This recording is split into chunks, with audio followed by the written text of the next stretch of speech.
Hello and welcome to our YouTube channel. This is our side extension we are in today and we need to start getting some stud walls up. So the next thing for this space is to start getting our first fix electrics, and that can't go in until these stud walls are here. So this is going to be 2 bedrooms. So there's a corridor here. We need to extend this corridor slightly, put a door that way, and then just build a wall to partition these 2 rooms. So the things, this is only our second ever stud wall that we've built, so we're also going to be learning as we go along, so if you have any tips please put them in the comments. And so yeah, the things we have bought 2x4 timbers, COS stud work specifically, and we bought them in 4.2 metre lengths because the 2.1 our ceilings are higher than that, so we needed them to be higher than the smallest size. So yeah, we bought a load of that.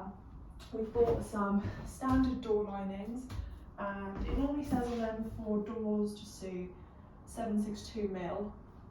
So we've got 2 of those. We've also got a laser level, which I have never used before, but it looks really cool. And one of these. So just like a laser measurer thing. And that's what we're going to be doing today. So the very first thing that I'm doing is a little bit of maths. So I wanted to carry on the corridor in a straight line. So I calculated how big, so I'm going to basically go from this room, making that square, and then hopefully square it up that side. I'm kind of winging it. But so the first thing I did was get the measurements from here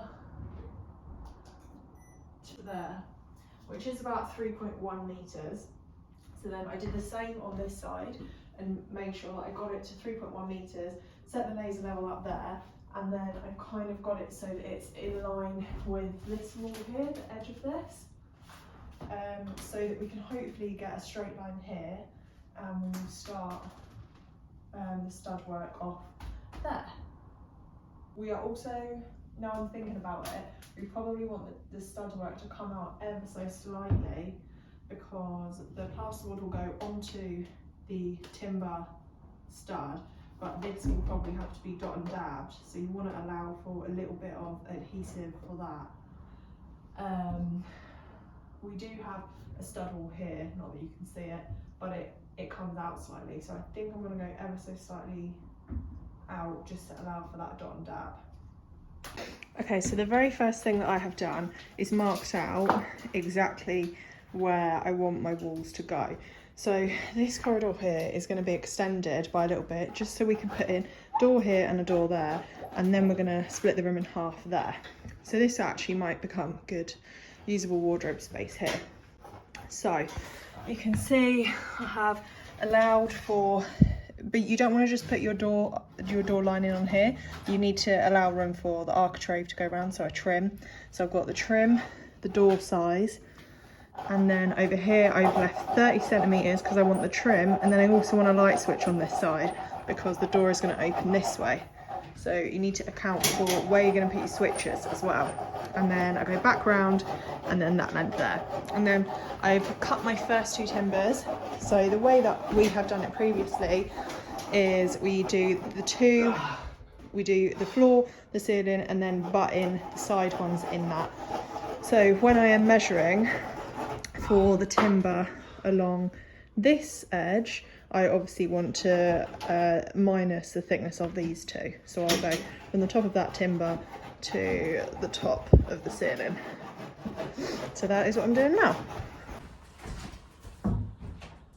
So now I have cut my 2 of my lengths. One's going to go on the floor, one's going to go on the ceiling. Hello. Who are you talking to? YouTube. Ah, I see. She got it wrong the first time. I did cut it wrong the first time, but everyone makes mistakes. And I'm here to point them out. That one, you want that height, so the height of the ceiling minus this 2. And then I will do one more of these to go that side, so I'm going to make a box basically. And I'm going to have to, because this wall isn't actually going here, it's going a little bit, it's kind of like here, right in between these 2 joists. So I'm going to have to get some noggins to go in here so that I can secure my top one to something rather than just air, which is currently. So yeah, one more of these and some noggins, and then we'll start creating the first bit, I think. You can see this is where I kindly sent Lawrence into the attic to do all of the acrobatic work. He just found it easier to screw the noggins in from up there, but you can see I'm putting bits of timber between the joists, and then that is what my top plate, I think they call it a top plate, will be fixed to. This is also where you need to think about what your floor and what you're attaching the timbers to. So our floor here is boards, so we just use wood screws to go into the boards and ideally get it into a joist if you can. We have access from underneath, so we can again add in noggins underneath if we needed to. If you had a concrete or screeded floor, you'd maybe want to use concrete fixings and think about if you've got a damp-proof membrane there as well. So now, this is not stuck on that, like it doesn't go like it did a second ago because we put the noggins in. And I've just staggered them because it makes it easier for when I'm fixing my screws in. It doesn't really matter, I don't think, as far as I'm aware. So next up is I'm going to make this corner here. I also forgot to explain, so when you fix the timber into a brick or blockwork wall like we have on the left, you also want to use concrete fixings. That just makes it easier. You can use like plugs and screws, but concrete fixings are so much easier and they'll make your life just so much better, trust us. Then once you've done the frame, you can see that I've put in uprights in between the two end ones.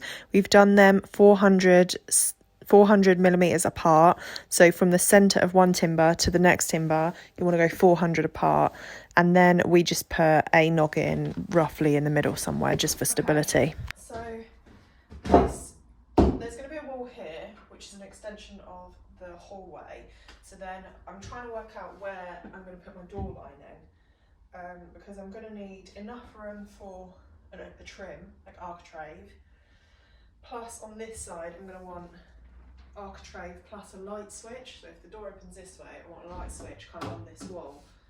So we need enough room for that. So I think I'm going to budget that way slightly. You don't have to put your door lining in at this stage. I just bought it because it gives me a little bit more confidence knowing that I can see that it fits, because this is one of our first time doing this. But you could just leave a gap of 840, I believe, in between the stud work around it, and then that will be enough for you to put the door lining in later, and you'd also have some wiggle room to get it square and whatever.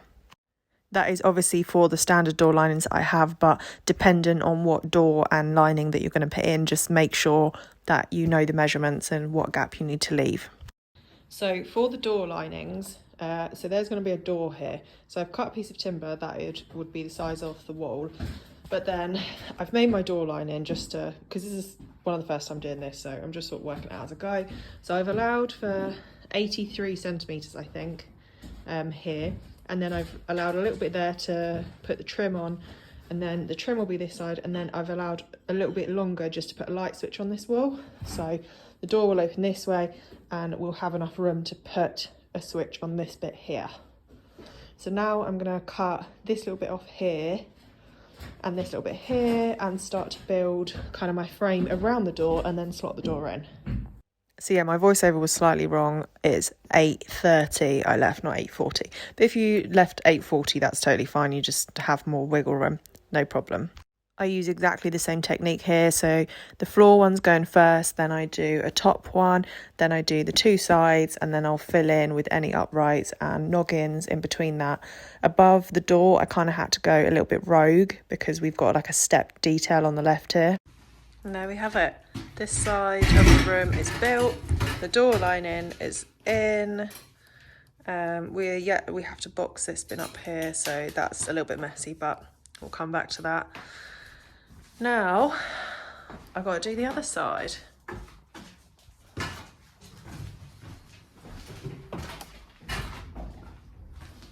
But do exactly the same here. So we want a door in this side.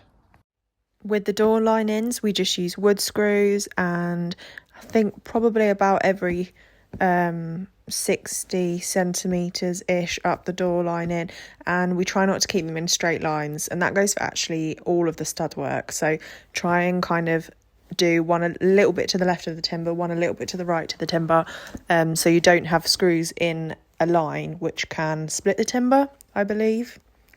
I mean, I'm still a beginner, so maybe not, but I think that's the reason why you do it. It's getting a bit dark now, so I'm going to have to close up in a bit. But I just do the same concept around the corner. So this is how big my wall is going to be. So it's going to be a small wall here, just so that I can put the light switch on. So I do bottom plate, and I'll do top plate, and then two sides. So exactly the same concept as the main wall. Here I'm going to have to add in some noggins to this joist, so I have something to secure my top plate too. And there we have it. Our stud walls are complete. I didn't put a door lining in this side, but that's to come. So the next thing I think is we've got the electrician come in to put in these bits, and then we'll have to start plasterboarding. So watch this space.